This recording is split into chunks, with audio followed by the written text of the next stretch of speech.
All right, the veil has been lifted and live from the Kenyatta University Communication Center. You're just in time for the Friday edition now of the Kutv Prime Time News on this 10th day of the month of April 2026. I do hope you've had a very eventful day, even as we key off into the weekend. Right here at Kutv, we've been up and about compiling for you reports on matters across the country and also within and without. But first, how about we take a look at tonight's top stories.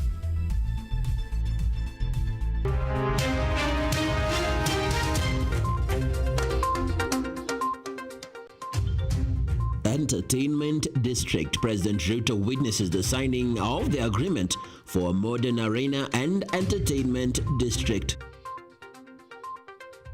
This investment reinforces an important shift in how we think about infrastructure.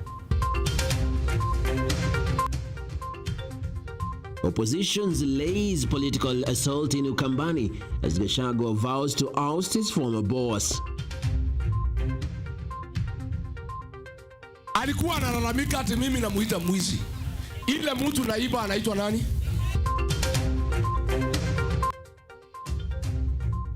Energy CS Opio Wandai faces court battle over his removal from office.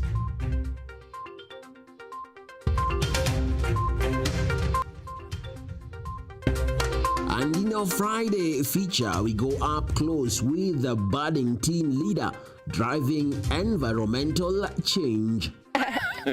I've planted 48,002 trees, and today we have planted 22,000. Wow. So and you're going for 1 million. Yes, we are doing 1 million trees. 1 million. Even now when it feels too late, it is not over.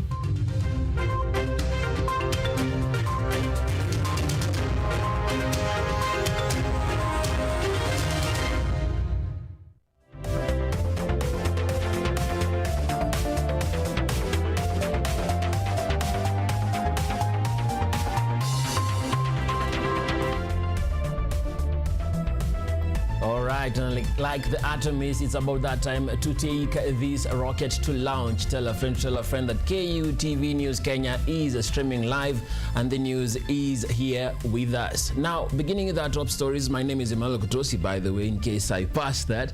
And Francis Okinyi is with me in the sign language interpretation. I seem to be very enthusiastic about beginning this. Now, President William Ruto today presided over the signing of a landmark agreement for the construction of a modern arena and entertainment district in Nairobi, a transformative project set to redefine the city's central business district as a global hub for sports, culture, and commerce.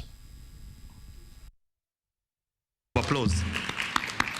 Thank you very much. Kenya has taken a major step toward transforming Nairobi into a regional entertainment and investment hub after President William Ruto presided over the signing of a key agreement to develop a modern arena and entertainment district within the capital CBD. Ladies and gentlemen, it is my great pleasure to request His Excellency the President to make his remarks. Thank you. While speaking at State House Nairobi, President William Ruto described the arena project as the missing link in unlocking the full potential of Nairobi, saying it will integrate key developments and elevate the capital into a globally competitive destination for sports, entertainment, and business. This investment reinforces an important shift in how we think about infrastructure. We must move beyond the traditional definitions. Infrastructure is not only roads or ports or rail, but it is also the platforms that enable talent, attract global audiences, and position our cities within the economic and cultural networks of the world. He also said the project will be a major economic driver, with the investment expected to generate up to 25,000 jobs annually, boosting livelihoods and opening up opportunities for thousands of young people in Nairobi and beyond. This investment in the Nairobi Railway City is expected to generate up to 25,000 jobs annually across construction, operations, hospitality, and a wider creative economy, demonstrating the scale of impact that such infrastructure can deliver. Leaders at the ceremony emphasized that the project brings Kenya closer to realizing its vision of a truly modern African city, saying it will unlock Nairobi's full potential and set a new standard for urban development across the continent. You're going to be in the heart of a very modern space that, like I said, will be managed by a master developer, will actualize the plan to ensure that we create Nairobi to be the city, the African city, the African modern city. And it is a whole ecosystem, and therefore we are very glad that the youth of this country will have a facility which will not just be for sports, but will also position Nairobi and Kenya as a truly strategic location for investment. The signing underscores Kenya's commitment to urban renewal, positioning Nairobi for long-term growth, investment, and global competitiveness. Edna Nerea, KUTV, Nairobi. Thank you, Emmanuel, for that report. Now, former Deputy President Rigathi Gachagua has yet again hit out at his former boss, this time rubbishing the president's statements that he still holds the Mount Kenya votes. According to Gachagua, who was in Machakos County together with his opposition team, he called for calmness as they near the 2027 general elections. Listen in as Edwin Nyamu now brings it. Alikuwa analalamika ati mimi namuita mwizi. Ile mtu naiba anaitwa nani? Lakini kwa sababu mimi sitaki fujo na yeye ni mzee, wacha tubadilishe jina ya mwizi tumuite Kengei. Ni Kengei si Kengei? Ni Kengei si Kengei? Yet again, former Deputy President Rigathi Gachagua has come out guns blazing, stating that he holds the voice of the mountain. Muliona pale mlimani Kasongo alikuwa amekuja? Nikamwambia hii boma iko na mzee. Anaitwa Rigiji. Hapana leta kierere hapa. Hapana leta fitina hapa. Wewe kuja hapa polepole na heshima. Hii bomba iko na mzee. Nikamwangalia kwa macho kama ameketi. Nikamwambia Kasongo. Kwanza akachukua maji akakunywa. Zindio? Zindio? Simuliona? Huyu Kasongo nilimsomea. Alikunywa maji chupa 16. At the same time, Gachagua criticized the use of guns to intimidate leaders, giving an example of Vihiga Senator Godfrey Osotsi attack where he stated that the Kenya Kwanza government is being run through intimidation. Kasongo ameleta mambo ya gunism in Kenya, ya kuumiza watu. Wameumiza Ososi kwa sababu Kasongo anataka kufukuza Waluya kwa ODM. Amepigwa na wakora, na mwenye kupanga ni Raymond Omolo, PS wa internal security. Na vile Dr. Matiang'i amesema, kulikuwa na mtu mwingine anaitwa Hezekiah Oyugi, alikuwa na nguvu, alikuwa anaitwa Kalamu Maduong. Wewe Raymond Omolo, huyu Kasongo ni kama Moi. Vile alitumia Hezekiah Oyugi akamaliza Ouko, alafu akamugeuka akamuua. Huyu Kasongo atageuka wewe. Leaders accompanying Gachagua, including Wiper leader Kalonzo Musyoka, could not hide their dissatisfaction with the current regime, highlighting the challenges Kenyans are facing, which they stated it's due to corruption. Kenya haitakubali utumie ulaghai kuamrisha viongozi kama Senator Osotsi ambaye nilimwona hospitali jana. Anapigwa na magunzi ambao wanajulikana. Nimeona wanasema wamepata atu wameshika maguni wawili watatu upande wa Kisumu, lakini ule guni mkubwa anaitwa Raymond Omolo. Waache kucheza na nchi yetu ya Kenya na usalama vile wanafanya. The issue of Independent Electoral Boundaries Commission registering new voters was addressed, with DAP Kenya party leader calling for transparency to avoid chaos come 2027. Leo tunataka tuambie Chairman Ethocon ya kwamba usiwe chombo na commission yako to subvert the will of the people of the Republic of Kenya. Umetuma Opio wadai na huyu Jogu Dubai wakaongea na masheik waongeze bei ya petroli ndio faida yake iongezeke. The opposition team is expected to storm Kikuyu constituency, where they have warned the Member of Parliament Kimani Ichung'wa against hiring of goons to disrupt the meeting. Edward Nyamo, KUTV. A petition has today been filed at the High Court of Kenya seeking the suspension of Energy Cabinet Secretary Opiyo Wandayi from office due to his alleged involvement in the procurement of substandard fuel worth 4.8 billion shillings. The petitioner urged the court to certify the matter as urgent, to issue conservatory orders to stop the CS from acting in that capacity until the case is heard and determined.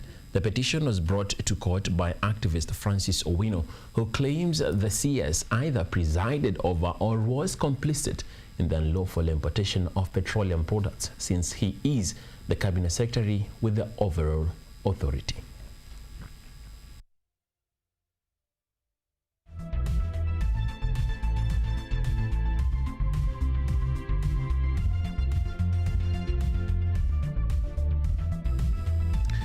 And moving on, Principal Secretary Raymond Molo, while responding on the attack on Senator that is Godfrey Osotsi, has condemned the existence of criminal gangs as he issued a strong warning against either operations. He also assured that the government has made efforts to take decisive action against individuals involved in criminal activity.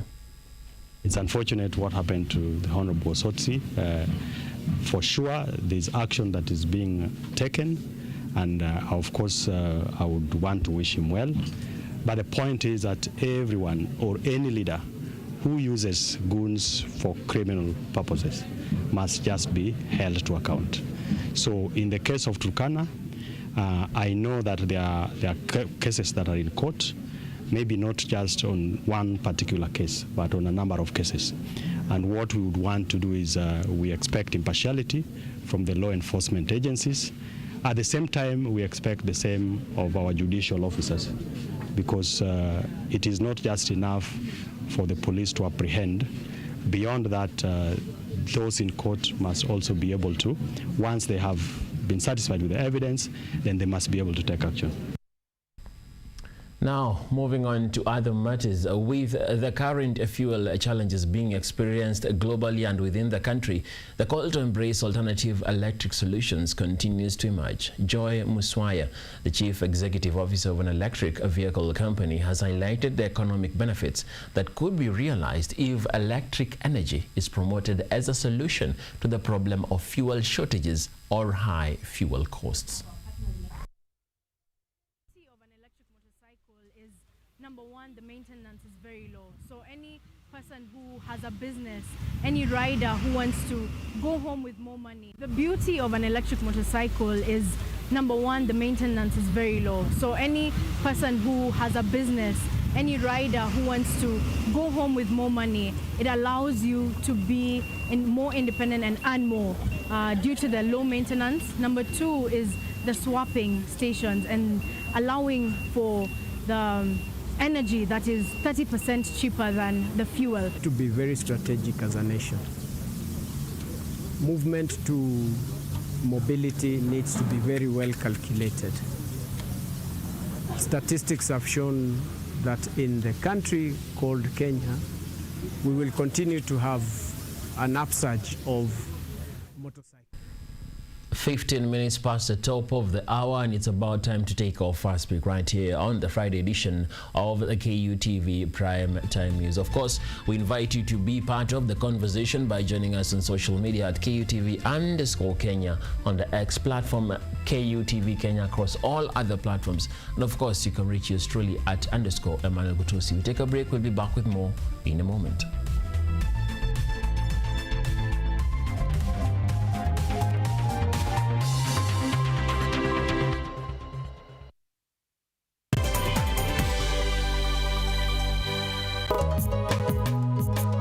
Msana lugha. Lugha ni zaidi ya maneno. Ndio maana sisi Waswahili kila siku tunaitumia kazini, mitaani, kwenye mapenzi na katika jamii. Jiunge nami Padironga kila Jumapili katika Mawimbi ya Lugha, tukichambua Kiswahili kwa undani, maana yake, mabadiliko yake na nafasi yake katika maisha yetu. Kutoka utambulisho, mapenzi hadi mustakabali wa lugha yetu. Mawimbi ya Lugha kila Jumapili, usikose saa 2.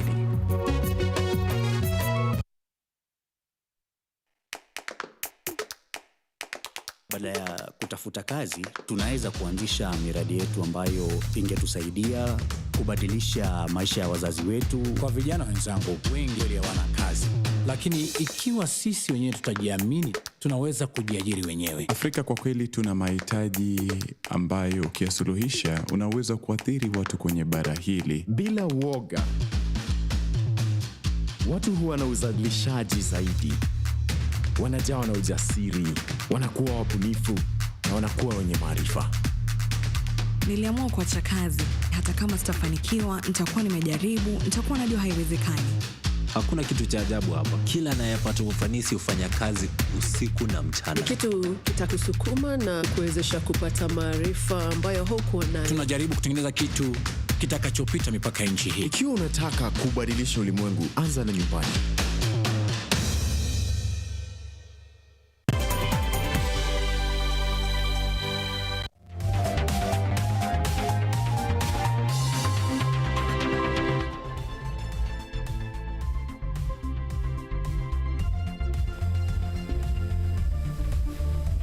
Welcome back to the Friday edition of the KUTV Prime Time News. Now, Pope Leo XVI is expected to begin an important apostolic tour of Africa on Monday the 13th, marking his first trip, a major trip abroad in 2026. The 10-day visit will take him to Algeria, Cameroon, Angola, and Equatorial Guinea, covering more than 18,000 kilometers across 11 cities and locations during the tour. The Pope is expected to deliver about 25 speeches and meet with political... Well, now we move to matters of agriculture, where efforts have been intensified in enforcing laws against illegal traders, with a particular focus on the ban on raw macadamia. These measures have been introduced at a time when Kenya has been recognized as the third largest producer of macadamia globally. The macadamia harvesting season peaks, the Deputy Director, the Food and Agriculture Authority, has revealed intensified efforts targeting unlicensed traders, emphasizing efforts on raw macadamia. Keremi noted that unregistered traders are purchasing raw macadamia from farmers, a practice that reduces the quality of produce exported to international markets. And those unregistered traders are buying immature nuts from the farmers, which affect the quality of the produce that we are exporting. He further indicated that theft of produce from farmers may also be fueled by unregistered traders. We have also received complaints that there is theft of the produce in the field.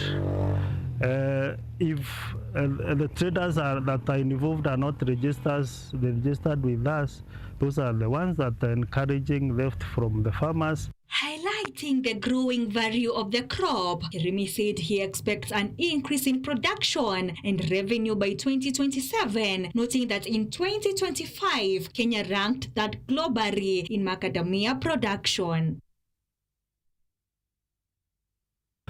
And we are projecting that in 2027, there will be increased volumes, and in 2025 there will be increased volumes and also increased earnings. The ban is aimed at ensuring improved quality of macadamia produce while also protecting farmers and local processors. Murugi Gaki, KUTV.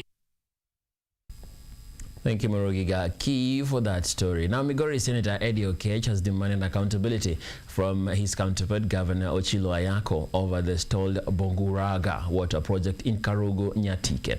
Despite full funding, the project remains incomplete, prompting Okech to cite the Auditor General reports, insisting the county government's explanation on the whereabouts of the allocated taxpayers' funds.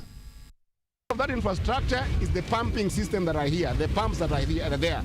Residents of Karugu Nyatike are living with despair as they struggle to get water for their use, a problem that has been in existence since President Moi's era, where structures were put in place to mitigate their pain with no current development, a concern by Senator of Migori, Eddie Okech. The water project is meant to pump water from Lake Victoria, potentially solving this persistent water crisis in Karungu, Kachieng, and Kanyasa areas in the larger Nyatike sub-county to enable water provision for both domestic use and small-scale irrigation. That are here, the pumps that are there. Then the biggest facility here ought to be the piping system all the way up. Speaking during a tour of the area, Okech questioned the county government on the pumping and piping systems of the Bongoraga water project, a task that is yet to be completed.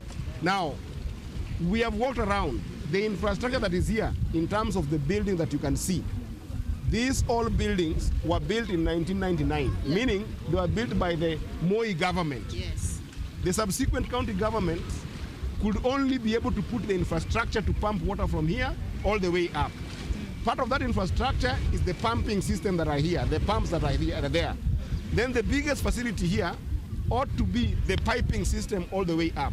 According to the senator, the Auditor General reported that the water project was funded 59.3 million Kenya shillings between 2023 and 2024 financial year for the infrastructure development. However, no piping systems have yet been installed. The Auditor General says that between 2023 and 2024, the current county government allocated 59.3 million to do this proper piping from this place all the way up.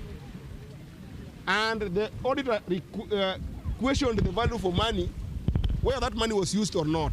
The questioning of resource consumption of taxpayers' money is one of the many unanswered concerns being raised by Kenyans from every part of the country, calling out poor governance and misuse of resources meant for growth and development, focusing on the upcoming general elections. Phyllis Wanja, KU TV, Nairobi.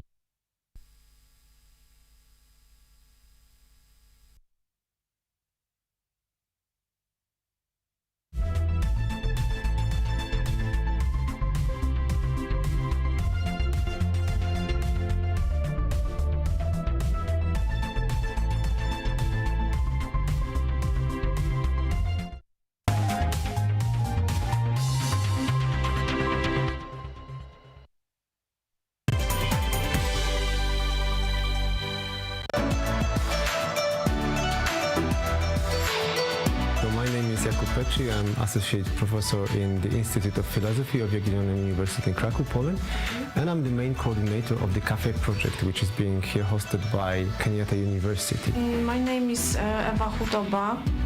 I am a project manager in this consortium. Keep watching cutting-edge research at Kenyatta University Television.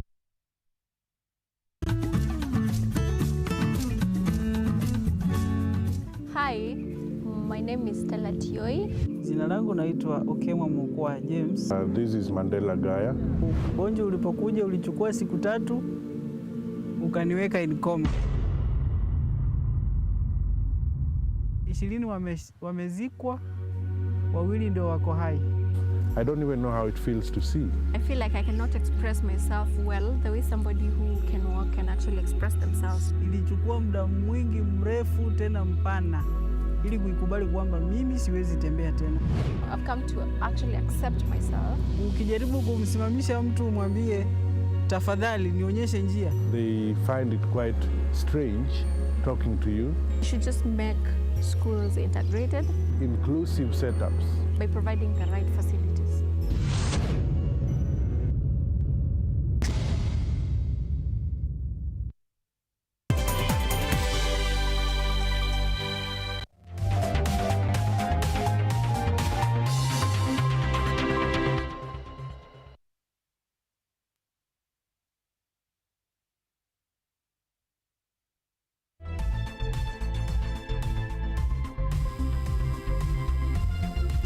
All right, you are still within the eventful Friday night KUTV Prime Time News.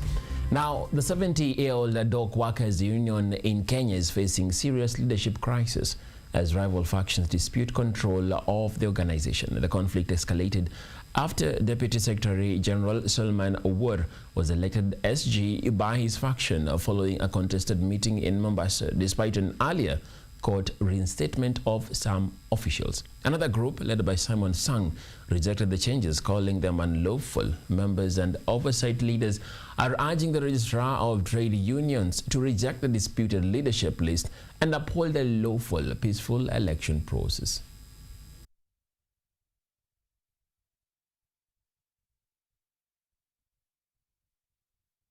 Huu Solomon Owuor mlango ambao anataka kupitia sisi hatuujui. Sisi NEC yetu ilipokaa imesema election tarehe 25 mwezi wa 6 2026. Kweli pale amali imefanywa ni coup, sio election, tumefanyiwa coup. Kwa hivyo sisi kama members tunaipinga hiyo. Members pamoja na sisi viongozi tumetuma petitions.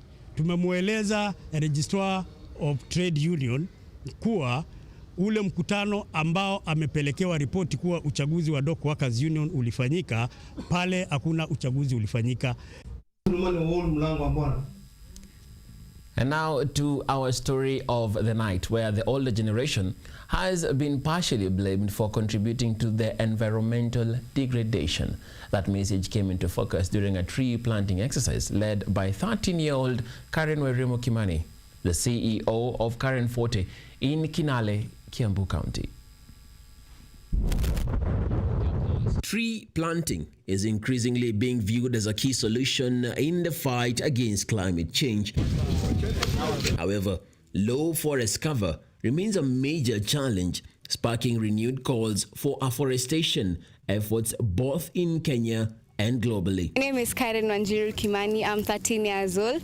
I am an environmental ambassador, voice of the children, climate change champion, founder and CEO of Karen Forte Environmental Conservation Foundation. This is a call embraced by Karen Kimani, who leads Karen Forte, an environmental organization, as its CEO. Like, it's something I usually do, and it's something really common to me, and I really enjoy doing these activities with my peers and my organization. And during this, when we're planting trees, I get to engage with other people. I get to see what they're good at. She has mobilized around 450 children aged between 3 and 18. The inter-county tree growing program, whereby we go to different counties, plant trees, enroll an environmental ambassador in that county. And so far we have gone to Moranga, we've gone to Bomet, and we're here in Kiambu County. Bring together boys and girls with a shared goal of restoring the environment.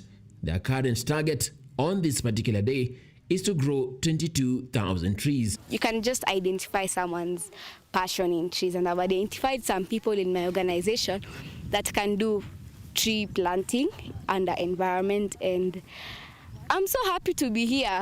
And I say thank you for Kenya Forest Service trusting me with this 50-acre forest. Sosini Managing Director Martin Ochieng, one of the sponsors within this initiative, says the damage caused by one generation could be reversed by the next, urging support for youth-led initiatives. This generation we live in today has been responsible for the biggest degradation of the environment since humanity began in the last 50 years. And so it is incumbent upon us to start the regeneration. Surely we must be the ones driving to start to correct that by doing simple things like planting trees. And planting trees is just one of the initiatives. There's so many others. And so one, it's good to see the older generation taking responsibility, but it's even better to see the younger generation actively working to make sure that their future is safe. So far, Karen and her organization Karen Forte have planted approximately 48,000 trees with an ambitious goal of reaching 1 million. More than just a project, this is a movement to save generations, because climate change is real. So we have to act now. Partnerships with the community and the Kenya Forest Service remain critical in sustaining these efforts. Maneno ya tree growing, saa hii mahali imefika. It's not about only planting, it's about taking care of that tree, ionekane hata dakika mwisho itafika mahali fulani. Kenyans are now being urged to plant at least 10 trees annually to help achieve the national target of 15 billion trees, as young environmental champions like Karen continue to lead the way. Found a forest and left a desert. So we are praying that now the young ones, led by Karen, the next generation, they will find a dry place and they will leave a forest. At least they will give their children a forest to look at. And hopefully we will support them for the sins that we have committed in the generation before that. What began as a response to past environmental damage is now shaping a hopeful future, with the young people taking charge in restoring ecosystems and safeguarding livelihoods. 22,000 seeds will be planted and grown, not just in the soil, but in hearts that chose to care. As we mark the start of a journey of saving Mother Nature, by one girl on a mission to plant and grow 1 million, as she holds tomorrow in her hands, and more so for her generation. Emmanuel Kutosi, KUTV.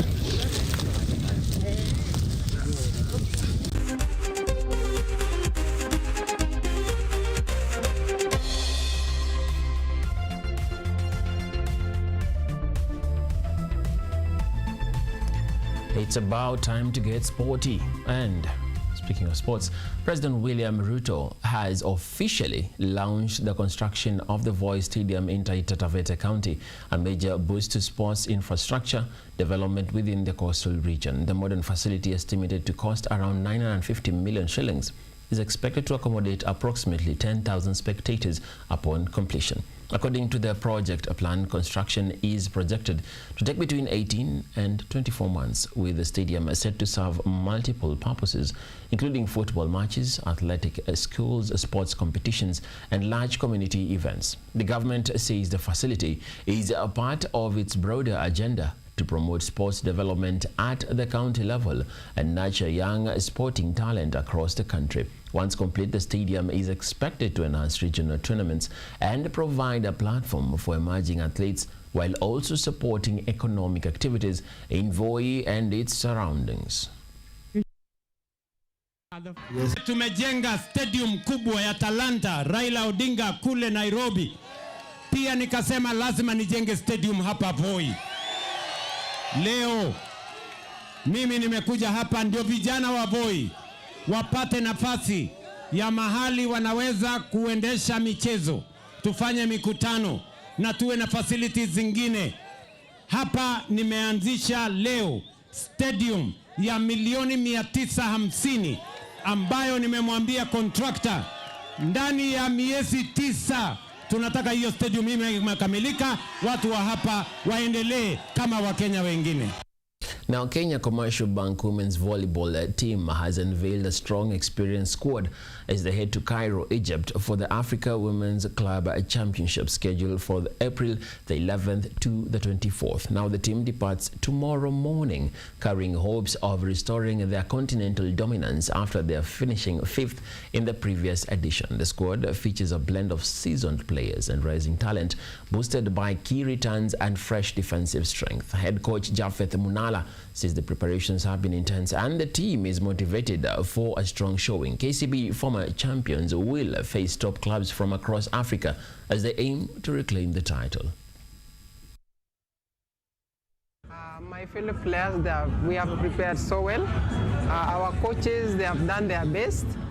So it's our time now to go and show the effort that we have made since last year up to now. For now, we have the upcoming players, and we have like Mildred Cherop. She's now in Edit shoes, and I can see her is fitting the Edit shoes, and I believe she's going to do the best. KCB team has been training very well. We trained more than 30 days. We are 10 days of camp, and the team has come very strong in our last training. They have shown that they are ready for this year's competition. We know we missed 3 occasions after winning in 2022. We want to go back. We want to win this trophy.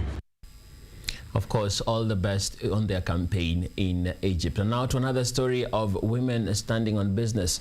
Harambee Starlets have expressed optimism and confidence following an intensive training sessions ahead of their opening fixtures against India. The team says preparations have been strong with a focus on fitness, tactical discipline and team coordination. Players and technical staff believe they are well prepared to compete at a high level as they begin their campaign in the international tournament. The Starlets are expected to take India at 5 p.m. East African time, while Malawi will face Australia at 2 p.m. East Africa time in the earlier March. Now, the team remains focused on delivering a strong performance on home soil, and of course, we wish them all the best in that. We are ready for the match tomorrow against India. We've watched their matches, especially the ones that they played last in the AFC Cup. And we know our opponents in a good way that we should know them, we understand how they play, and we're hoping for a good game tomorrow. It's a good privilege. Motivation is best. Players are ready, so India must fall.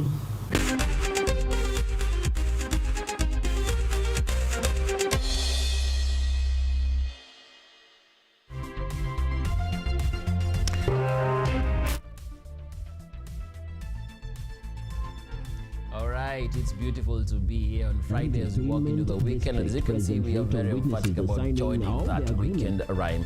Of course, it's about that time to wrap it up. Be sure to link up with us tomorrow for another comprehensive bulletin right here on KUTV. It happens to be the 10th day of the month of April, a day that is also marked as National Siblings Day. Well, for those who are lucky enough to have siblings, I don't know if you pinch their ears or what you're going to do about that, but, well, it's a day to note. And particularly even to note, you see the things we usually touch, like the 100 days of power, 100 days in office. Well, it's been 100 days since the year 2026 began. Where are you, man? Where are you, dear lady? Wherever you are, that's up to you. My name is Emmanuel Kutosi. A big bravo to the whole team involved in the production of tonight's broadcast, and my colleague Francis Okenyi in the sign language interpretation. Good night, sweet dreams, stay safe.